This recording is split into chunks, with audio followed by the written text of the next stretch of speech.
नमस्कार, कसे आहात सगळे? मजेत ना? चला, जास्त वेळ न घालवता आपण लगेच आजच्या रेसिपीला सुरुवात करूया. आता तुम्हाला ही पालेभाजी बघून समजलंच असेल की कुठली तरी पालेभाजी आहे. तर आमच्या नाशिकच्या मार्केटमध्ये सध्या तांदूळका म्हणून भाजी येते. तर ही पालेभाजी खूप छान आहे आणि चविष्ट लागते, चव खूप छान असते याची. तर मी ही कुडून घेतली, अगदी निवडून काढली सगळी आणि स्वच्छ धुवून घेतली आणि चाळणीवर निथळत ठेवली. याच्यामध्ये आपल्याला पाण्याचा वापर न करता आता ही मी चिरून घेते आणि याला 2-3 साहित्यामध्ये पटकन होणारी भाजी आहे. तर ही आता मी चिरून घेते. चिरायची म्हणजे मोठी नाही चिरायची, बारीक नाही, मध्यम ह्याच्यामध्ये चिरायची.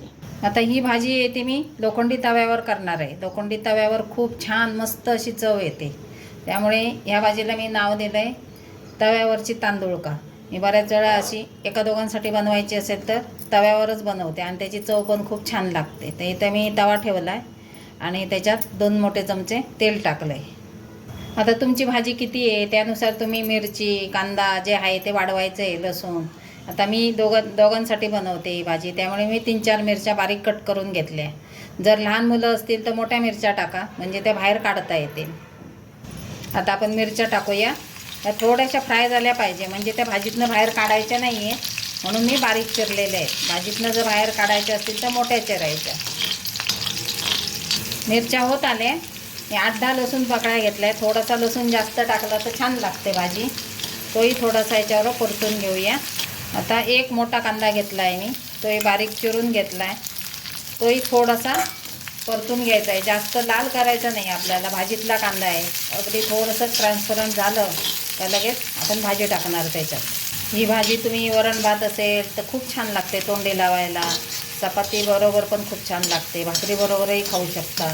अशी मस्त भाजी झटपट तयार होते आणि काही लागत नाही बघा. हे 2-3 वस्तू लागतात त्याला. आणि ही भाजी तव्यावर करायची असेल ना तर लोखंडीच तवा पाहिजे, दुसऱ्या तव्यावरची चव नाही येत भाजीला. लोखंडी तव्यावर केलेली चव छान लागते.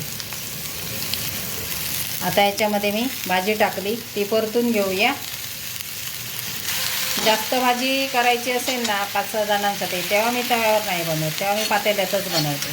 पण एका दोघांसाठी करायची असेल तर लगेच मी तव्यावर टाकते भाजी. आता ह्याला मीठ टाकायचं आहे चवीनुसार आणि झाकण ठेवून बारीक गॅसवर आपल्यालाही पाणी न टाकता शिजवून घ्यायची आहे वाफेवरच.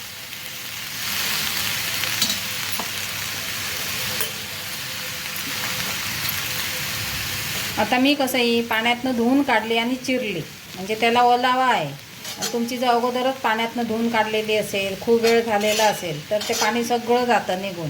मग थोडासा शिपका मारावा लागतो, किंवा थोडीशी जून असेल भाजी तर थोडासा शिपका मारावा लागतो पाण्याचा, थोडंसं, अगदी 2-3 चमचे. आता याच्यावर आपण मीठ टाकूया, चवीनुसार टाकायचं आहे मीठ. मिक्स करून घेऊया आणि झाकण ठेवून याला वाफ देऊया. झाकण ठेवूया.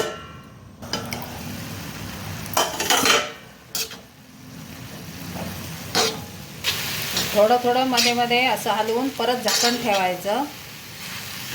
भाजी आपली पटकन तयार झाली. त्याच्यावरती आता घालूया ओलं खोबरं. ओल्या खोबऱ्याने छान चव येते.